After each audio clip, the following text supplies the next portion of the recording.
digest kind of what happened yesterday.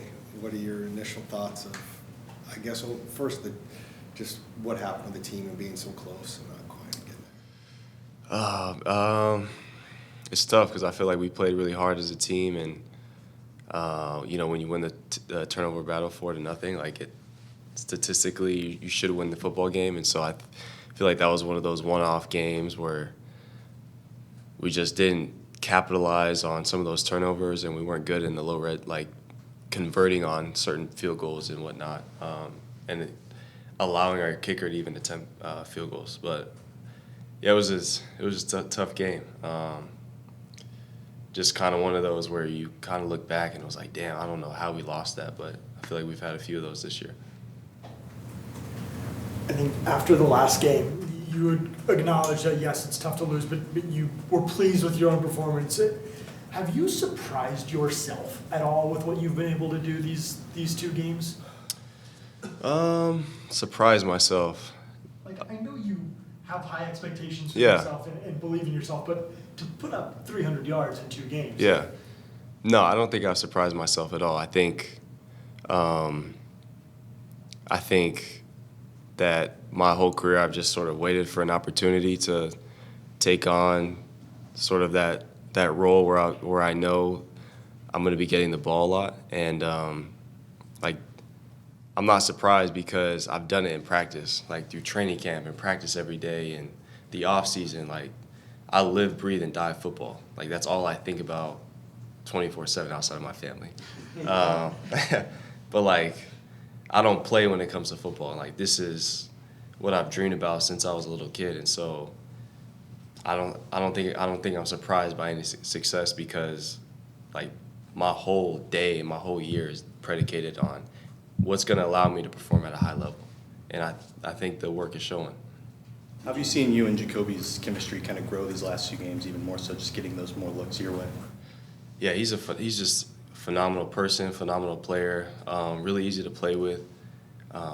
Just his communication, like he just sends me so many clips. Like, I kid you not, the game last week against the Niners, like the catch that put me over 100 yards when I caught the corner over Diamador, he sent me that clip and was like, hey, because a team had run that route or had run a far cross, so they're running across the field.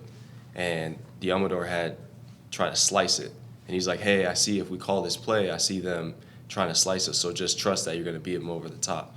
And he sent me that with the voiceover. Like, I could show you the text right now. And it played out exactly like that. And he does that continuously throughout the week. Calls me, 2-minute phone call. Hey, go to play 56 when Jacksonville played the Bengals. Like, if we have that play in, I like how Jamar Chase did this. I see you running it this way. Or we have a play in, he didn't like how a receiver ran a certain route. Hey, I see you running it this way. And like, I always log those, write them down in my notes, so that way it's on the forefront of my mind when I'm playing the game. And so it's not, going back to your surprise question, like I'm never surprised when that stuff shows up on Sunday because I'm a firm believer in preparation. And playing with him is like, we're on our P's and Q's. What does that impact when you know, okay, he might play it this way? Does that just like impact how you might run the route a little bit differently? Yeah, for sure. Just giving you like a heads up, just maybe a tell or a certain thing that's on the forefront of your mind going into a certain play because we've talked about it throughout the week. Go ahead. I was going to say, did you know that you might play a role in that last regulation drive? Like, did you know that you were going to go over the top? And was that an idea at some point on that drive? The play you made right before the field goal?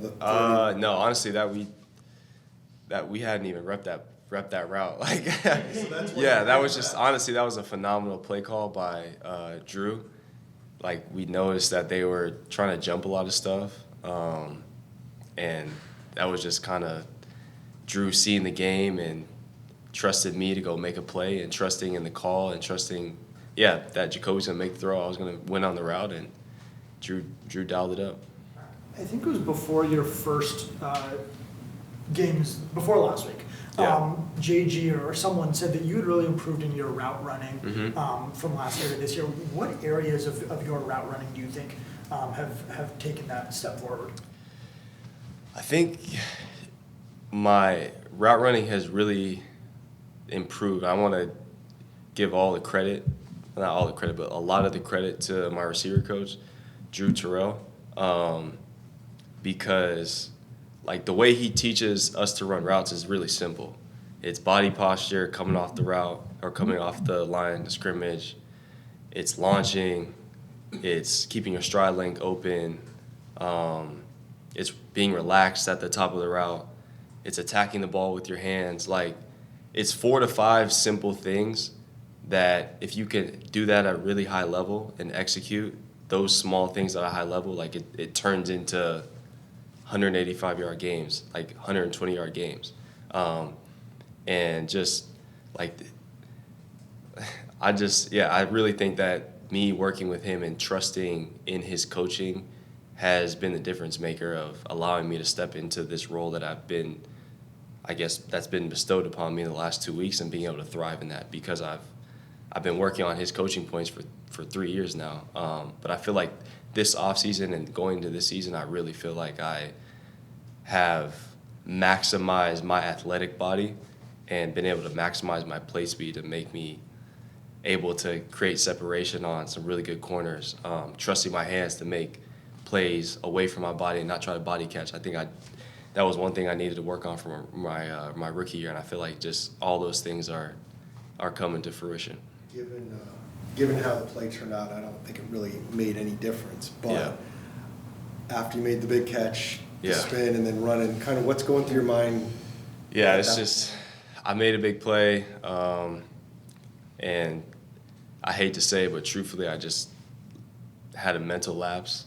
And obviously the optics of it it looks undisciplined, it looks bad, and that's not indicative of who I am as a player and how we coach things. Like, we talk about our SOPs, our standard operating procedures from 2 minute, like from OTAs, and we talk about that every week. JG talks about you catch an explosive. If we don't have a timeout, you run the ball back into the red. Like, it's just a bad play on my part, or not a bad play, but a bad moment for me, and I gotta just get up, hand the ball to the ref. I don't think it affected anything, but it looks undisciplined. It looks sloppy. You've been transparent about, for years, of understanding what your role is, and that even if you're not most targeted, you're okay with blocking and just getting a few targets a game and playing behind Marvin. Yeah. And since he hasn't been able to play, the way you have taken advantage of the opportunity, I'm curious what, if anything, he has said to you the last few weeks, given what you've been doing out there. Yeah, he's been really encouraging. The main, message I've got from him, and truthfully, like, everyone in the building, is that everyone's like, I'm not surprised at all by the production, the way I performed over the last 2 years. I feel like that's just been the theme of what my strength coaches have told me, my offensive coordinator, my receiver coach, teammates around me. They've all been really supportive and been like, hey man, like, we've seen the work that you've been putting in since your rookie year, the work you put in every day. Like, no one is surprised that the results are what they are. What's that mean to you to hear guys say that they're not surprised by you going out there and balling? Oh, it's definitely a gratifying feeling. I think it's like, one thing that I'm big on is, more so than like production, is earning the respect of people in the building. Like, I'm big on that, and I think the way you do that is how you show up every day, and the way people see you work. And so I think it's really humbling, and I think it's a big win for me when I hear people say that, because that's one of the things I pride myself on, is like process, preparation, more so than results, because ultimately, like, you have 100% control over your process and your preparation, and people can feel that and see it. You mentioned catching the ball away from your body, making those contested catches. To us, that's the thing that's stood out the most in your 2 starts. What, in your mind, has been the biggest reason for your success? Like, has that been the thing you've done best, or is there something else that we're not seeing? The biggest reason for my success is, I really want to say is really the opportunity. It's Coach Gannon trusting me, Coach Petzing trusting me, calling plays for me, my receiver coach trusting me, and then Jacoby obviously trusting me and throwing me the ball, offensive line. Like, you can't put up those numbers without good OC calling the plays, good quarterback play, good O-line play. Like, it's not just all me. Like, it's this whole organism, this whole organization believing in me and putting me in those opportunities, putting me in those situations to make those plays. And then ultimately that's when it falls on me. But to answer your question, I feel like the biggest thing that stood out is just having the opportunity to get 18 targets, 15. Like, I've never had that opportunity really since high school. So, yeah, just opportunity. Another thing JG mentioned is your instincts as a player. Maybe there's a 12-yard dig called and you feel the coverage, you break it off after 6 yards. That's obviously a really difficult thing to see without knowing what the play call is. Have there been any plays in these 2 games where you've kind of made an instinct play and kind of broken off of what may have been called? Yeah, we called I had an in-breaker. We were in empty against San Francisco. I think it was second and 9. And like the paper route on that is like a 10 to 12 yard. We call it a hatchet route. So it's a third outside, 5 total steps, speed in.